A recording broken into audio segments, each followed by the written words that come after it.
haters don't hate you. They hate themselves for you doing what they wish they were.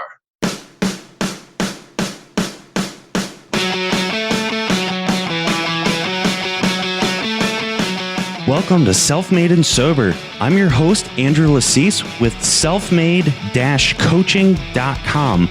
And in this podcast, it's my job to interview people who are not only crushing it in business, but have also struggled with addiction in the past and are in long-term recovery. Be sure to join our Facebook group where we help entrepreneurs grow and scale their business at facebook.com/groups/SMC Mastermind, like Self-Made Coaching Mastermind. I hope you enjoy the show, and be sure to subscribe and rate the show afterwards so you can get notified each Friday when we put out a new episode. With me today is Jason Hyland, the author of the best-selling book, Stop Thinking Like That No Matter What. He's a motivational speaker. He's the host of the No Matter What podcast. He's a frequent blogger on Sober Nation. He's the founder of Motivational Recovery. He's given a TED Talk at the TEDx Boston College, recently completed the 123rd Boston Marathon, former minor league baseball player. Jason, what did I miss? Oh my, I've never heard it all out like that before. I'm tired just hearing it. That's awesome. I'm a blessed man today, needless to say. Yeah, well, I'm really happy, that we got to arrange this and get together, because I know when Mike had introduced us and he was telling me a bit about your story, I was just like, you have to make this connection. I mean, it is the story of triumph and then losing it and then coming back stronger than ever. That's what this whole podcast is about, man. Giving hope to those people that, when you're feeling like crap and you're in treatment, or even you're not in treatment, just everything's going terrible and looks like there's no way out. There's people, and spoiler alert, like things seem to get pretty good for you. But why don't you give us a little background on growing up and what sort of led to where you ended up? Yeah, so as you obviously are aware, how we got introduced was a fellow friend, Michael Alden, and he's from Beverly, Mass, where I'm from. And my brother is around his age, and I grew up in a family that, was normal to me, but there was a lot of chaos around, and I didn't realize that or really understand it until many years later. My father, may he rest in peace, he was an alcoholic, and he died from the disease on Christmas morning of 2016, with me by his side. And so I saw firsthand what the toll that alcohol can have on someone. But what I had growing up that really he pushed on me and my older brother and sister as well was sports. And, that was my getaway. So I might have witnessed some bad things happening at home, but it was all lost when I went on the field, whether it was baseball, football, or basketball. And that was my refuge. And to this day, baseball is my true love in life, and it will forever be. I've experienced a lot of great things that not many people get to, and it's because of baseball. And really, even though I grew up in a really alcoholic home, and I don't want to say abusive because it wasn't like the physical type, but there was a lot of verbal abuse going on, and I didn't fall into that trap, so to speak, until many years later. And I always told myself, I will not become him, I'll not become him, I'll not become him. And my mother and I left when I was in 5th grade, and we stayed in Beverly, which was great, so I didn't have to move schools anymore, because I moved a bunch of times in like elementary school. And then when we permanently stayed in Beverly, I had the same friends, and that's really good thing for me, because I know so many situations where, when parents get divorced, or in my case, never married, separated, then, kids are living and going to different school after school.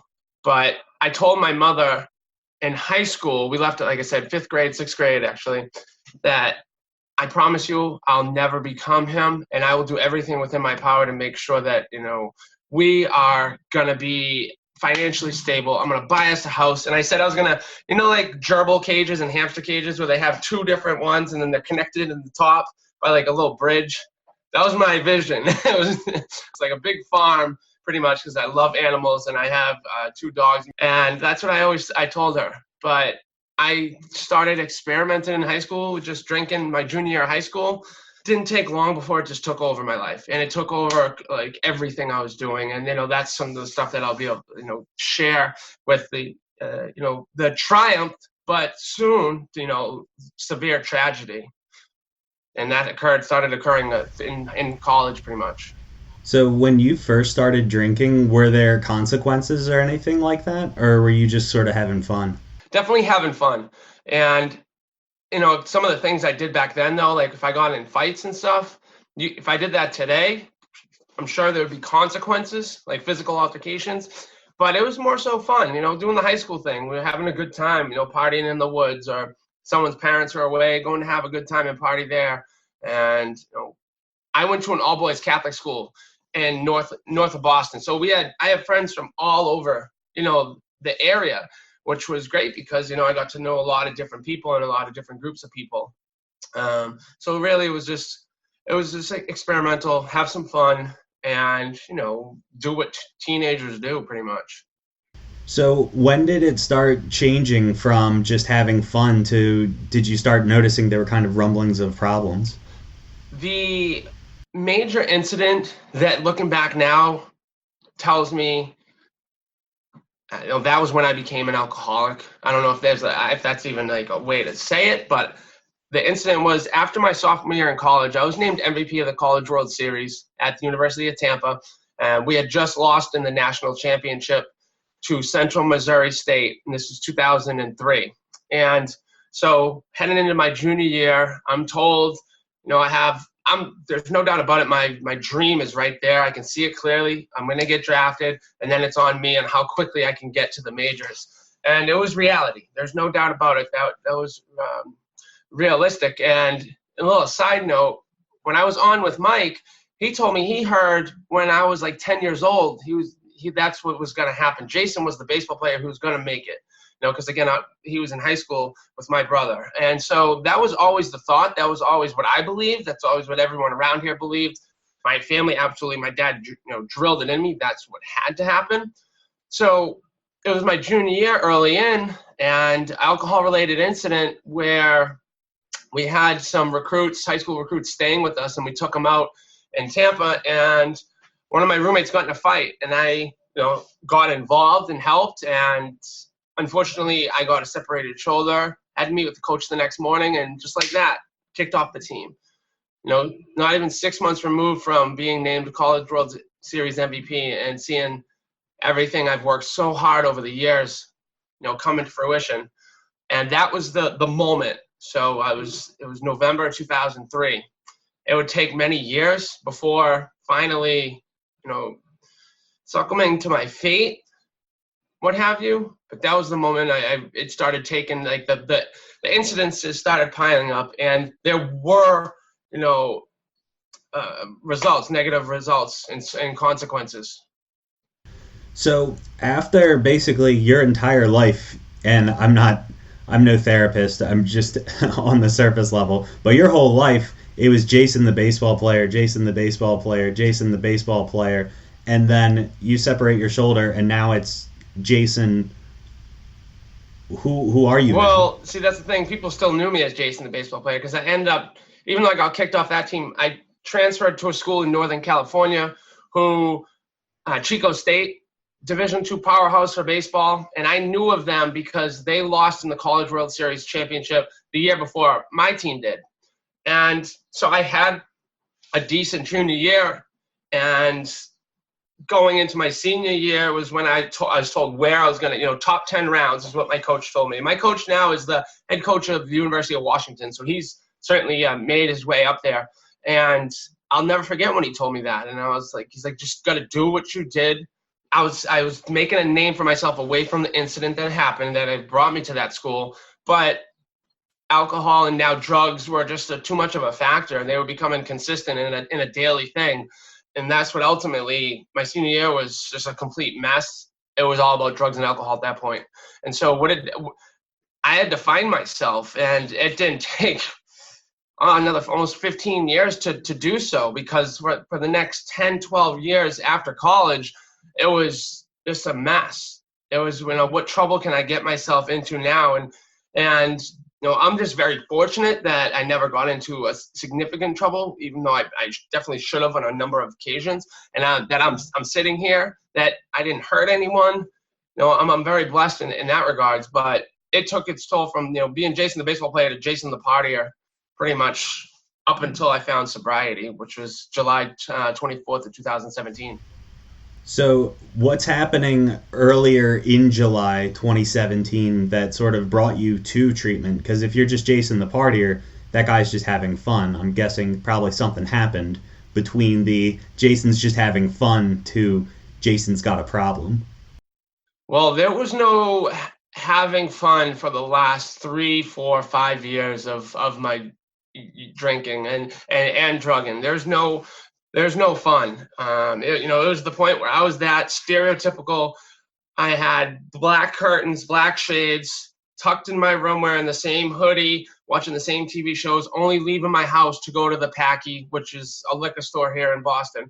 That was it. There was no fun. I very rarely would go out, and when I did, I wasn't a good person to be around. I was miserable. I surrounded, probably with, misery loves company. So no one trying to go anywhere, no one trying to really do anything with their lives, just blaming, their circumstances on everything else. And there was no fun for a long time. But what happened is divine intervention. I'm not a religious person by any means, but there's no explanation for what happened on July 23rd. I got home from work at a bar. I was a bouncer. So I got home at like 1:30 in the morning on Sunday, the 23rd. And I just knew before I went to bed that tomorrow, meaning that day, was it. I knew exactly what was going to happen. The circumstances that played out in my head actually unfolded the next morning. I knew I was going to get a knock on my door, more like a banging from my brother. And I knew he was going to ask to talk to me and confront me about some things that were missing. And I went to bed. I get that banging, and I yell at him through the door, "Why are you here so early?" He's like, "Get your ass up. It's 1:30. And I was like, I wasn't one to sleep in. I really wasn't. Even though I was, a lazy bum, I did not sleep in. And I was like, oh my. And so I went downstairs. I'm in my 3-family house. My family's owned since the 40s. My 97-year-old grandmother, she's on the first floor. I'm on the second floor. My dad did live with me for the last few years of his life because I moved back here to take care of him. And then my sister's up on the third floor above me. So I went downstairs and talked with my brother, and, he basically, he asked me exactly what I knew I was gonna ask in regards to some, like I said, missing money. And it took me a while, but slowly the tears were coming, and he's like, "Why are you crying? Why are you crying?" And then I just let it all out. And it was the most freeing experience of my life. I had finally just put the truth out there. Everything I've been holding in, I just got off my shoulders, and I was like, oh, I can breathe now. I wasn't worried about what was going to happen next anymore. I knew at that moment I was saved. I knew that there was no way I was going to be going back, and that I survived. And then now is about putting in the work to make sure I do never go back. And, probably the best part about that moment with my brother is, he's dropping F-bomb after F-bomb in the other room. And then he comes back and he said something to me that really was the pivotal moment, telling me that I'm going to be okay. Is he goes, "I'm really proud of you." And I couldn't believe that. This is one of the people that I've hurt more than anyone in the world, that I've lied to and lied to and lied to, and, created a lot of animosity between us and just resentments within our family. We have a very small family. It's only the 4 people that I named: my brother, my sister, myself, and my Nana. Now, and him saying that gave me hope. And so I called my mother. We have separate mothers. She lives down the street, and I knew she wasn't home. So I went and I sat on a hill in her backyard, and I was looking at the water and crying. And I called the Detox and asked if there was a bed available. And then I called her because, again, she wasn't home. I wasn't allowed there. No doubt about it. So I called her and let her know, "Hey, this is for real. I got a bed tomorrow. Can you please drive me?" And she said, "All right." And so I had the last drink and the last drug I ever had was that day. And the next morning I walked into detox with open arms, just saying, tell me what I need to do to assure that I never, ever go back. I knew I would never feel as much pain as I already did. I would never go through as much pain. All the tears I already shed, I've been through the worst of it. So now let's go. What do we need to do? You basically surrender and just say, I don't know what I'm doing. I've done my best at life up to this point and it's gotten me nowhere. And now I'm in treatment and you're just like, whatever you guys say, like I'm going to do. Where's that willingness come from, man? I wish I could tell you, but all I know is I actually, just before this, I had a law of attraction session. It was an hour and a half, and it was my first time going. And, it was just believing in the things that were occurring, that there's something bigger going on. And one of the things that I spoke about earlier today was that the no coincidence moments, they just kept piling up. And there was no coincidence that these things were happening. There was no way a human could have been in control of the things that were falling into place for me.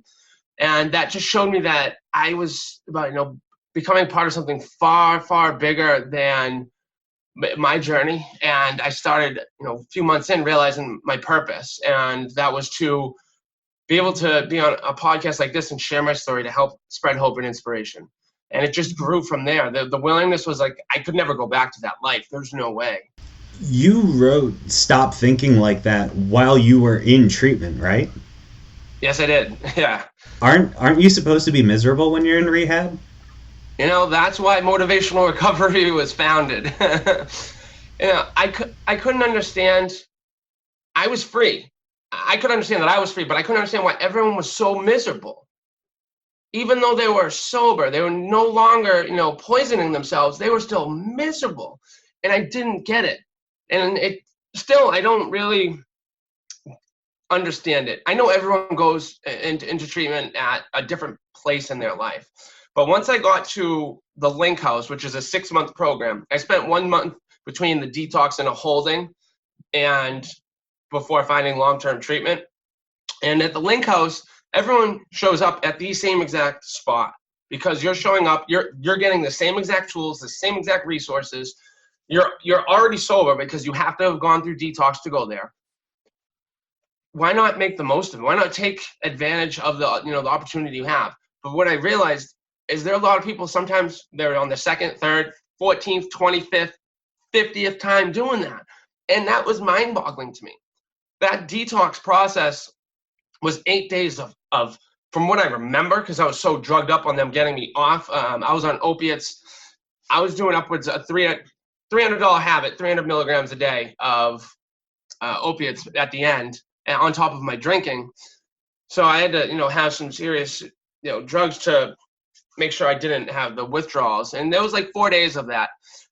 So I don't really remember the 4 days, but I just, that's as bad as it could get, not remembering things that were going on and so forth. So when I arrived at the Link House, I was all gung-ho, like I'm not going back there, so what can I do? Tell me what to do. And for me, I found writing, and I wrote a lot for myself, and it was my therapy. And not gonna lie, a lot of people tried to slow me down and say, you need to focus on your recovery. And what they didn't understand is there was no recovery if I didn't write. And if I didn't write, there was no, there was no recovery if I didn't write, and vice versa. So that was my therapy, and that's what got me going and getting better, and realizing I'm writing for more than myself now. I got to write to motivate these people, not just the people I was with, because I was showing them every single day I had that daily discipline of writing and going to the library and transferring whatever I was writing onto computer, because at the program we had no computer access except for 2 hours on a Saturday. We have no internet, no cell phones, and no cars, no jobs. You're focusing on yourself and yourself only, as it should be. That's how I believe. And so by focusing on myself, what was I doing? I was writing about things that, I've never shared with anyone in the world, and researching and studying positive people who've overcome very big adversity, and inspirational books, positive mindset. I just jumped into that stuff, and it brainwashed me for the better. And I still use that mentality today, because I could see the things starting to happen that you hear about, like putting the law of attraction, putting good things out there, putting what you want out and visualizing it and stuff like that, where some people think it's a gimmick. No, I was seeing it translate in my life. And so I became a huge proponent of it, and I still am. And, I was motivated to succeed and do whatever I possibly want. I finally could fulfill what my mom always told me is, you can do anything you put your mind to. And I was testing that to the core, and I was, succeeding in doing so. And I was like, well, I'm no one special. There's nothing great about me. I'm just a man willing to do what it takes so I never go back to drinking and drugging anymore. So if I can, you can. It's so cool that because I mean I've been in the treatment industry. I've been to treatment myself. I have seen the motivation levels of people like week one, right? Most people, they just escaped death. They are so grateful to be out, or they're just taking it for granted. They hate it because their parents forced them to go and they don't want to be there. So it is kind of all over the spectrum. But for someone to maintain that level of enthusiasm, how do you keep up with wanting to do that other than just, I'm gonna do this because that pain was so recent? Now a couple months in, how are you still motivated to keep doing this? Well, first things first is life still happens. So there's going to be bad things that occur. Just because I'm sober doesn't mean that I'm not going to have to deal with some serious adversity. And first of all is all the wreckage of my past. I have to face that. I have to take accountability, own up for, the harm I may have caused, in particular, my family, my mother, first and foremost. And I had to own up to that, because if I didn't do that, then I would always be carrying that baggage with me. And that's one of the things when I work with individuals is trying to help them let go of that, because it's an anchor and it can hold people down forever. And I see it happening, unfortunately. And so by being able to deal with my past and like I said, take ownership of it, I can now focus on the now. And it took a while, but once I grasped the concept of one day at a time, things started really clicking for me. And I became very excited to go to bed so I could wake up the next morning, because I was starting to, as a friend said, is manifesting my life for what I wanted for the first time ever. I was seeing the manifestation taking place. So that was the enthusiasm, all that I needed to be enthusiastic about, because things were transpiring for the better. Writing this book and being told it's going to be published, I'll never forget. It was January 1st of 2018. Found out, and I was crying in my bed in this, this little room that there's two twin-sized beds that I'm sharing with a 22-year-old kid, and I realized all the hard work, what it can bring. What can come of if you just believe in yourself and put in the work. If you have the effort and not be lazy, because I was certainly a very lazy person for a very long time, we can have anything we wanted. And that's where my enthusiasm came from and would stay. And then when I this is, I think, one of the key parts is when I would face hardship, I would now actually face it instead of turning and running away and going to, to get to the nearest package store or to the, to my dealer. I didn't have to go that route anymore. And I could learn from these mistakes and face them and take something from that and use it moving forward. So if something ever of that nature, and again, I know how to handle it other than putting a substance in my body. I know, just for myself and my own experience, I've seen people come into treatment, they've had these big, hairy, audacious goals, and yours, obviously, you didn't have a track record of success coming into this point. So were people supportive of you, or were you getting like the, okay, dude, chill, like you're not gonna make this book happen? I would say 99% of the people were the latter, where like, who is this kid 90 days in saying he's going to write a book? Who's this kid saying he's going to, change the world? But, and I'll say it until the day I die, is why not me? Why not? Someone has to. And that's how I look at it when I speak to groups, is if I can just reach one person, that person could be the person that's going to change the world. You don't know unless you try. And, the I talking about different breakthroughs. I'll refrain from swearing, but I was walking from CVS down to the library in Newburyport, the town I was getting the treatment, and I was walking with my big brother. You have big brothers at the house. Basically, they're your mentor. They show you the ropes. That first month, you can't leave without them, and they make sure you abide by the house rules and this and that. Very, very instrumental, and because you're walking into a place where you don't know anyone. There's all these very strict rules. You have anywhere from ages of 22 to 65, all these different personalities. So they help get you through that, very vital and important first month. And he was so caught up in everyone else's bullshit. It was really, I was scared he was going to have a heart attack. I truly was. I'm like, man, you gotta just calm down and stop worrying about what everyone else is. You can't make them do that. You can't force them to do anything that they don't want to. And it was at that moment I was like, holy shit, I am having that breakthrough. I'm like, oh my God, I don't care what anyone thinks anymore. And that was that big, big breakthrough. So now, as the more people who are saying like, you're delusional, who the hell do you think you are? I just brushed that off. And because what I realized is, the serenity prayer. I can only control what I can control. And that was the biggest breakthrough of the journey for sure, is not caring what people think anymore, and finally just being able to focus on myself and just go after it is what I wanted and not live for anyone else. And it's funny because sometimes addicts will come to that realization while they're using, but it'll be like on the other side of the spectrum of, I don't care that I'm ruining everybody else's life, just let me do me.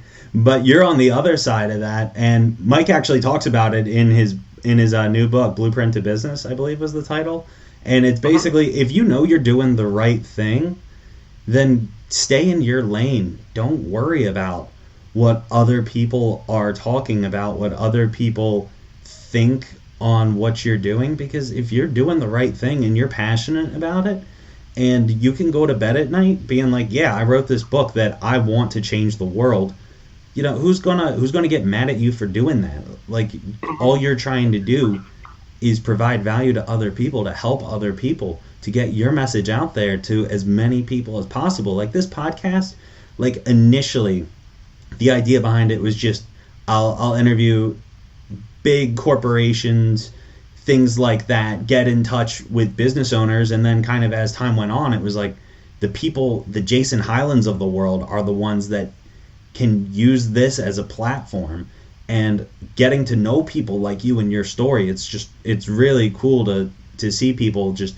pushing through, because like with practically no sober time, and I mean, a statistic is just a statistic, but you're in the minority for the people that say, I'm gonna do something early recovery that's audacious, and like, you pulled it off, man. Yeah, and that was the other thing is, there's always going to be someone who's got to, go against the grain and prove those statistics wrong. I'm not a number, and no one else should feel like they are a number, because that's just wrong. One, putting a number on someone and saying you're just a statistic. You should never want to be. You want to be yourself and do what you want to do and live your life. So I wasn't going to let these other people that I didn't even know, complete strangers, define who I was. And definitely not going to be just another statistic. I realized it wasn't my second chance at life. It was, it could be my 10th, 12th, 15th, who knows. But I knew that the nightmare was over, and I had an opportunity to do things that I never thought were imaginable, and that I have the power now to help people not fall to where I was, not get to the spot I was. And just as importantly, I was being able to help parents and family members who were dealing with, someone who was suffering, someone they loved suffering with substances. And being able to have that impact, I don't care what anyone says about me anymore, because what's the worst that you could call me right now, Have at it. And there's a great thing I heard from on one of the motivational videos I listened to is, haters don't hate you. They hate themselves for you doing what they wish they were. And it's so true. And, I'm starting to get trolls online, and that's fine.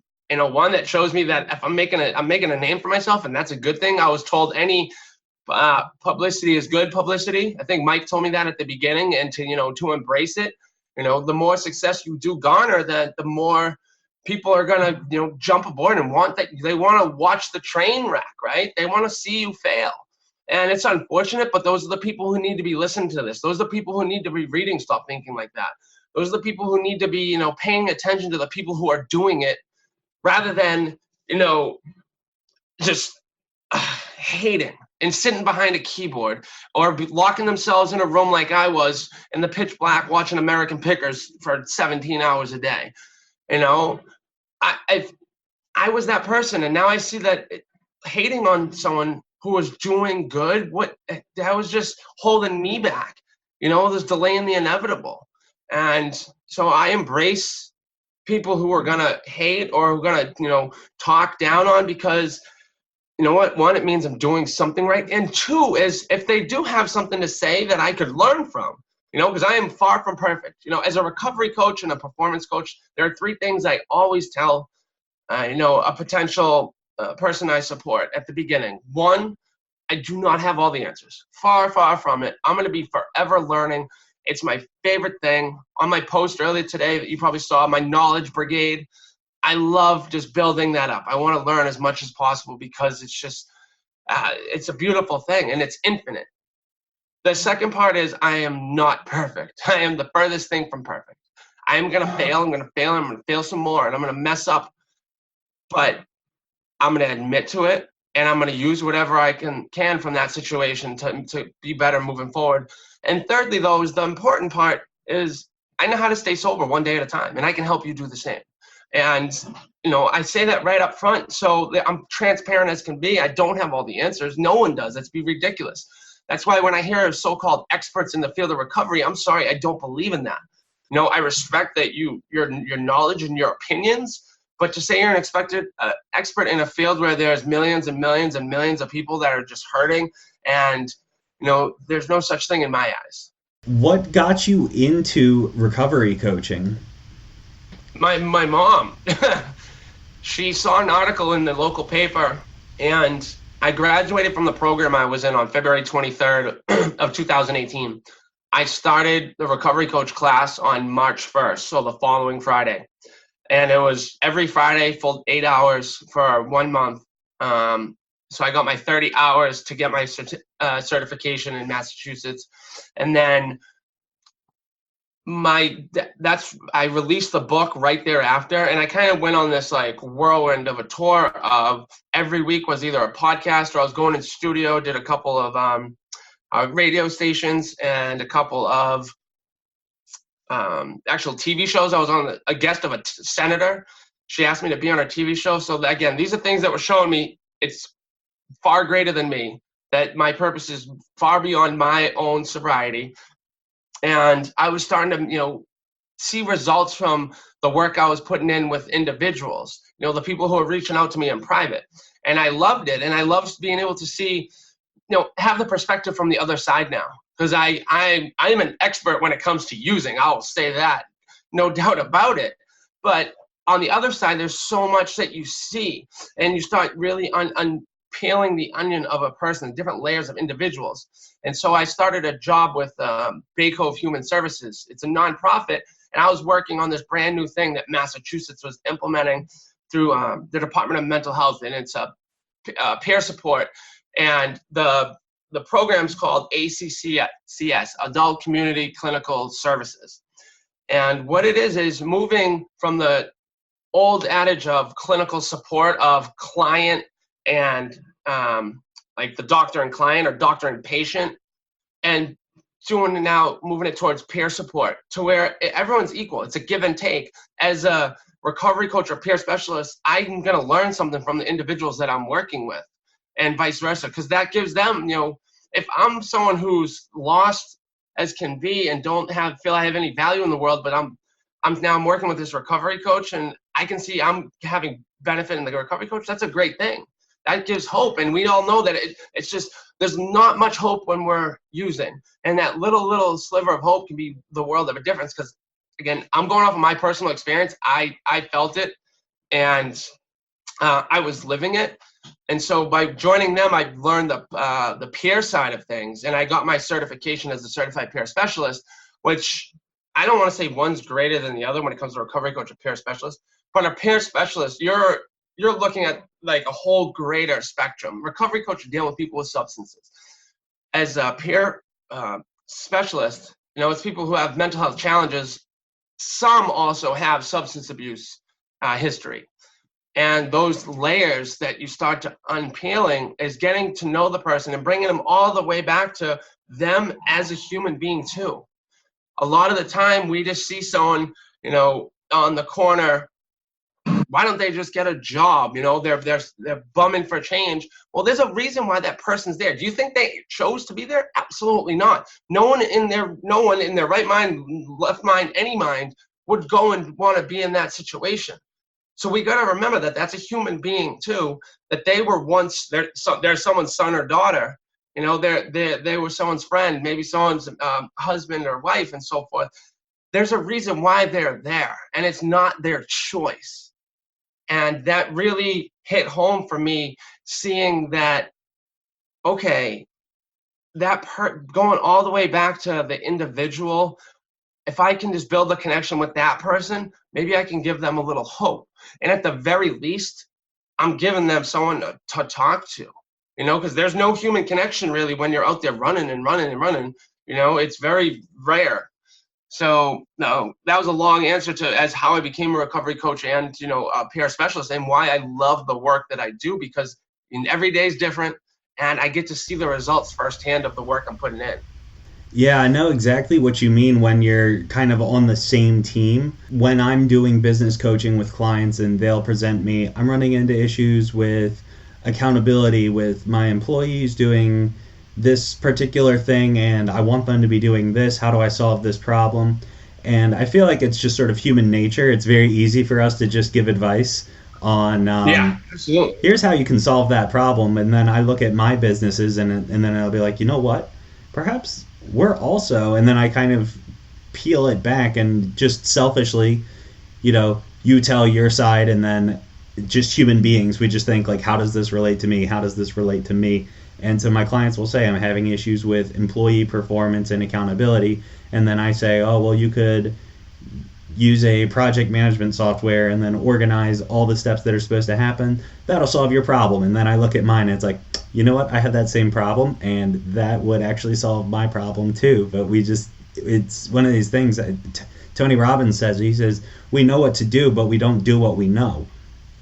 And you can look at just... Oh, that's a great way to put it. You can look at just the epidemic of... you could look at addicts. You can look at people being overweight. Everybody knows if you eat healthy and exercise every single time, if you burn more calories than you take in every single time, it'll work. It's not a secret. It's not, well, you need to watch the macronutrients, and if you balance the correct protein, and we keto this, and if you're in ketosis and do intermittent fasting, like all these tips and tricks for things to get short-term relief, like the answer is just a calorie deficiency, and then that's just science. But the whole country is morbidly obese, and everyone's blaming, it's the cookie manufacturer's problem.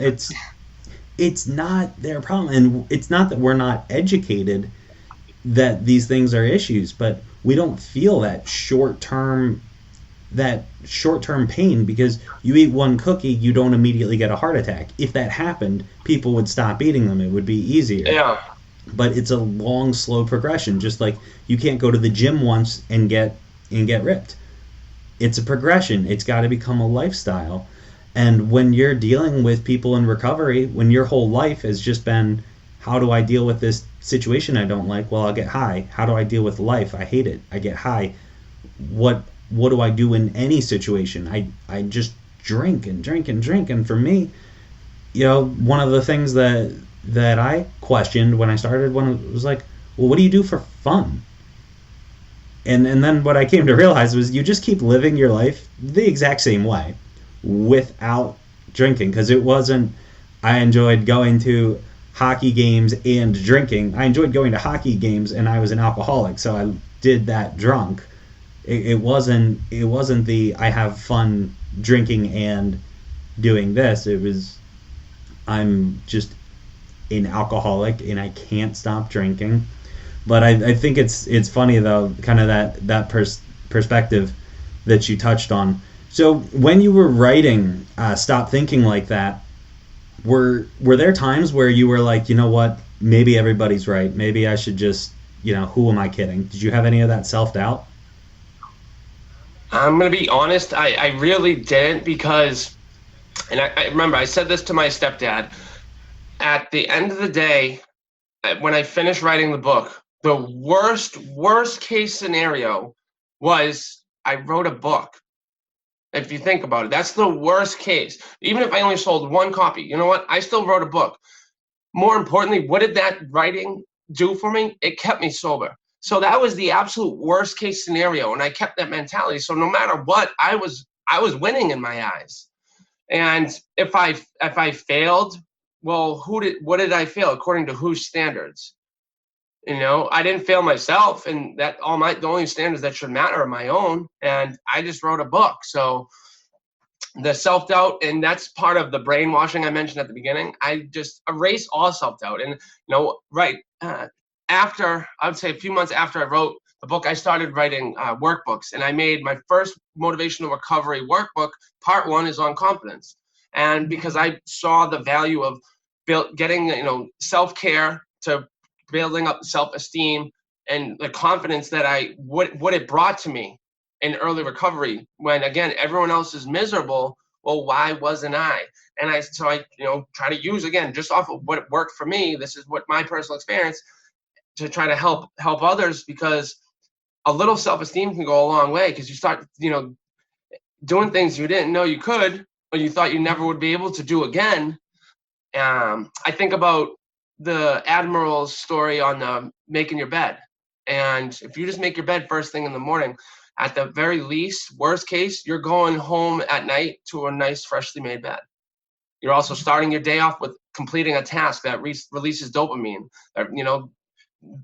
That's how my mind thinks constantly, is how can I make it positive no matter what. Are there any other books that you sort of reference that kind of get you through the day, or things that have helped you in your journey? Yeah, the book The Four Agreements has been, by Don Miguel Ruiz, is instrumental, and I try my best to live by those. It's very, very difficult. And the Four Agreements are be impeccable with your word, which is basically have integrity, always try your best in everything that you do, don't take anything personal, and the last one is don't make assumptions. I can do very well in not taking things personal, because again, if I'm taking everything personal, that's being an egomaniac, thinking everything's about me, and it's not. I can not make assumptions, because again, that's being taking things personal. It's making it about you. But doing your best at everything you do, it's difficult, because there are days where you just don't have it. You just want to lay around and do nothing. So I do what as best I can at trying to follow those Four Agreements and being impeccable with my word.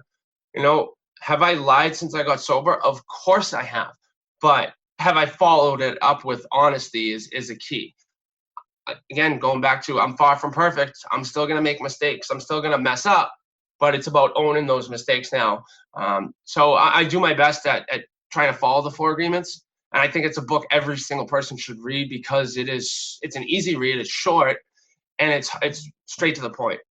A book on the opposite end of the spectrum in regards to, I think, a difficult read, but has been super instrumental too, is The Power of Now by Eckhart Tolle. That's that moment of being able to live in right now. When I discussed how I finally grasped the one day at a time concept, to me, that's like the power now. The past, can't do anything about it, obviously. Nothing I can do today, nothing, no matter what, can change that. In the future, I can only prepare for it. It's a fantasy right now, though. It hasn't happened. So if I can just worry about what I'm doing right here, right now, and for me, right now, right here, I'm growing, because I'm having this conversation with you. I'm being able to put out more of my truth. So I'm learning more about myself as I go too, because there's probably some things I forgot about that I've mentioned. And I'm growing in the fact that I'm getting more comfortable speaking. So all that is just from sitting here right now. That's how I try to take everything is, make the most of every opportunity and in the now, so that I'm preparing for that future, that fantasy. I want to have the best fantasy ever, you know? Well, I can only have that if I take care of right here, right now. And I believe in the get better every day motto. And today, no doubt about it, I'm doing so by having a conversation with someone like yourself. That's so interesting. You're talking about getting comfortable speaking.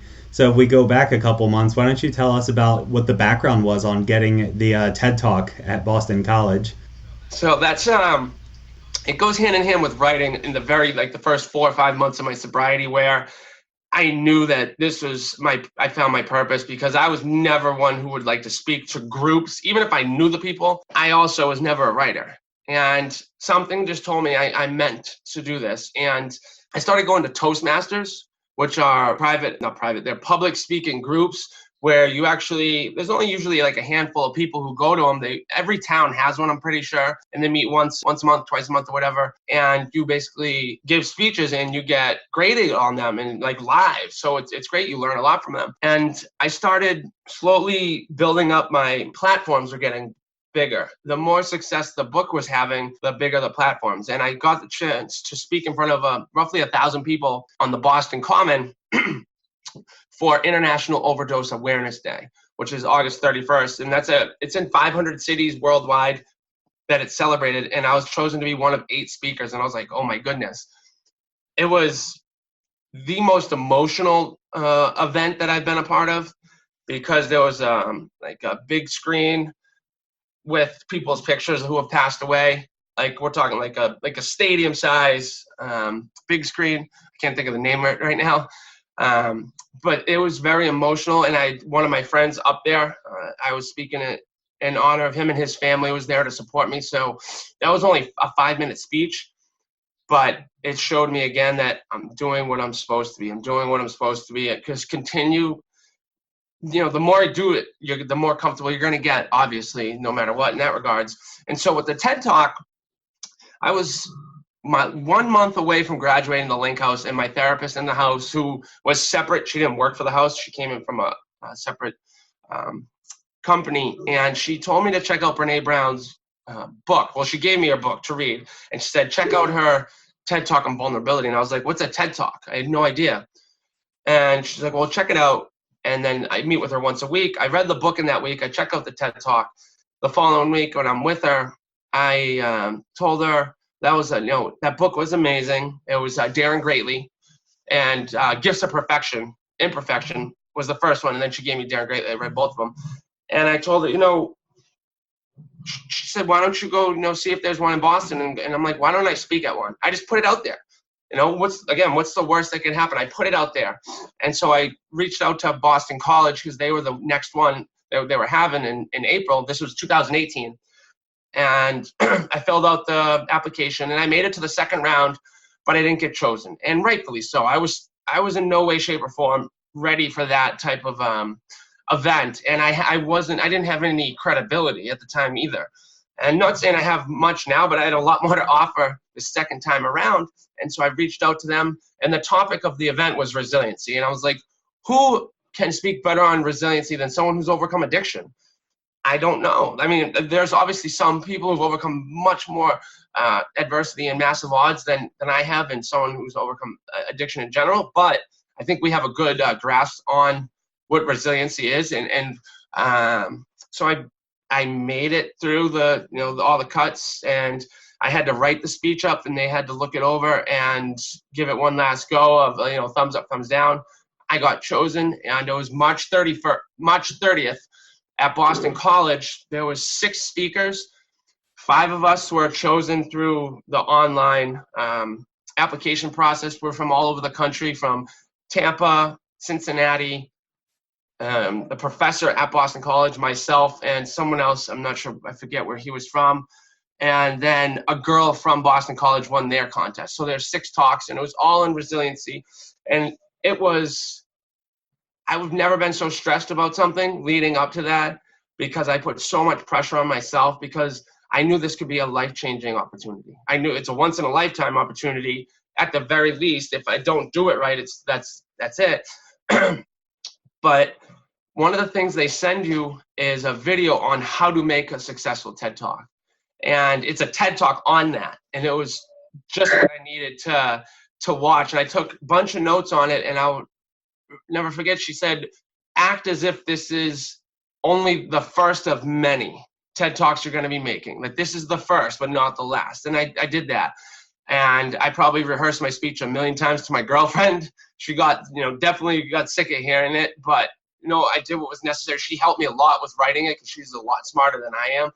And so to have that support where I could just kept, rehearsing it to her, and then, said it to my mother multiple times, sent different versions to my stepdad, having them behind me was great because it was nerve-wracking. But once I was up there, I missed one sentence. What I learned probably like 3 days before, giving a big speech, you're not supposed to memorize it word for word, but that's what I tried to do. So at the end of the day, it was an amazing experience. I cannot wait for it to come out. It's not official, like the official TED video is not out. I did have 8 minutes of the roughly 12 minutes of the talk that my friend videotaped, and I had it on my YouTube channel, but they made me take it down, TED did, because they have all the rights to it. So hopefully by the time this airs, it'll be up there, and it was awesome. I can't wait to do more. I want to absolutely apply to more, and who knows, right? We don't know anything unless we try. Yeah, and the resiliency that just addicts and alcoholics have in general. I think it's also just kind of fitting the resiliency of you didn't get accepted by them and then were resilient and then applied again with your story and having a best-selling book behind it.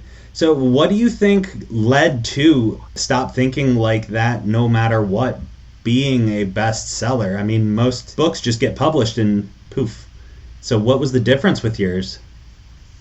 I'm very candid. There's no sugarcoating addiction, and I make sure that in the way I describe things. And I feel like I speak for the everyday person. I show what's possible. And I'm no one special. I just put in the work. I show, if you put in the work, what is possible, and it's anything. I followed my heart and I went with it, and I was very truthful and honest with everything that I put in there, and people can relate to that. People like hearing the story of someone there's no bullshit. They are who they say they are. They not just talk the talk, they walk the walk. And I had a great support network, as I mentioned, between my girlfriend and my parents, but others, Mike, who was huge in the process of just teaching me how to go about it. And at the end of the day, two things I said I was going to do in 2018. And this is the power of the law of attraction and visualization. I sent my mother an email in November, a few months into my sobriety, saying, I'm going to become a best-selling author. And then I told that therapist, I'm going to speak at the state level. I did become a best-selling author, multiple categories, alcoholism and drug dependency, both as a new release and regular release. In the past, 3 months ago, it became a bestseller once again on Kindle and on paperback. So I fulfilled that. And the second part is when I spoke at that International Overdose Awareness event on the Boston Common is the lawn for the state house here in Massachusetts. And I put it out there. I believed in myself, and I followed through with the action. And that just anything's possible if we do that. You got to believe and just conceive, believe, achieve, conceive, believe, achieve, conceive, believe, achieve. I said that so many times, and I truly believed it. And, I made it happen because I followed through with it. And so how did it become a bestseller? Like I said, I'm as honest as it gets when it comes to putting in what I put in that book. There's no BSing around it. I'm not trying to, play the role of someone else. I ripped off all the masks possible, and I'm just who I am. And people respect that, I think. I've come to find that people, especially when you're dealing with talking about addiction and recovery, that people, when I tell my story, I tell them I got a DUI, I threw up all over myself, threw up all over my car. I was telling the cops, please don't, this was right around, there was a whole bunch of police brutality, and I was like, don't do police brutality on me. I don't want to end up on YouTube. I'm just wasted saying all this stuff. And I blacked out getting arrested. I blacked out being in jail. I woke up the next morning, and that's my truth. And I you know, it is what it is. If down the road that comes back and I lose an opportunity because of the truth of what my past is, and you know, it is what it is. But I'd be willing to bet that more people have given me more chances and more opportunities as a result of not trying to be something that I'm not. Like my company, this was 3 or 4 years back. We, in like remote tech support, there were a million scams going on, and we're still around because we weren't one of them. However, if it looks like something, smells like something, it's located in the same area. So I get where they were coming from, and I had to meet with the state's attorney, and they were like, well, how do you know this person? How do you know this person? And I was like, from 12-step recovery. They're like, oh my god. They're like, turn off the recording. They're like, you're so brave for telling us your truth. You don't have to do that though. You don't have to feel pressured. I'm just like, it's how I know him. Like it's not a, it's not like this crazy secret that I'm like so ashamed of. But like saying that it changed from like an interrogation to like, you're so brave. Yeah, it changed the whole complexion of the process, it sounds like. And that's what I love about where we're going today, is people are becoming more comfortable. I mean, it's still a very difficult process. I think asking for help is the most courageous and vulnerable act we can possibly do, because we're saying, I don't have the answers. I can't do it on my own. Please help me. That is so difficult to do. But now that more and more people are doing it, it's becoming almost mainstream. It's beautiful because of the fact it's showing those people that I'm sure you and I were here trying to do, is show them that it's okay, that it is okay. You can overcome it. There's no shame, and you can still live out whatever you want to do with your life. And that's what I try to tell everyone who I've ever come across. Yeah, it's definitely something that I think more people do need to embrace. And I mean, you're living proof of it, man. Like your book, you just peel back all the layers and just, here is Jason. Like, this is my truth, and no one's going to come out of the bushes and say that's not what happened. You know, like you tell your truth, you tell it like it is, and the universe is rewarding you for that. So in wrapping up, what's the best piece of advice you'd give to someone who's trying to get sober? It's okay that you have baggage of your past. It's okay. You're not alone in the process. Everyone has it. Everyone's failed. As long as you keep putting one foot in front of the other and believing in yourself, there's enough proof and evidence that you can make it. If you need look any further, I'm that physical proof. I'm no one special, as I mentioned many times, that anyone can do it. It's just you got to believe in yourself and ignore all the noise, because there's going to be so much of it, and just keep moving forward no matter what. If you mess up, you stub your toe, it happens. Learn from it, move forward. I feel like that answer is going to hit to this next one too, but what advice would you give someone who's trying to write their first book or jump into entrepreneurship or coaching? Be okay with failure, and don't like, there's so much negativity around failure. You can't succeed unless you fail. The biggest advice then from that is make sure you learn as much as possible from all the failures that you inevitably will go through, and they're only going to make you stronger moving forward in whatever the endeavor may be. Thank you so much. That's great. And Jason, where can listeners find you online?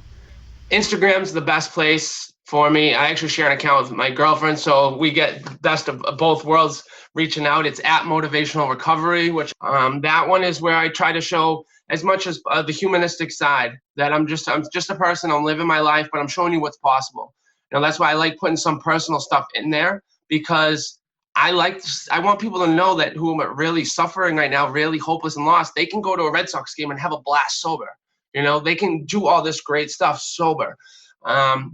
Then at Jason R. Hyland, my last name is Hyland. That's my Facebook. That's where I put a lot of my bigger content, where I'll post my blogs and my podcast, which is the No Matter What podcast.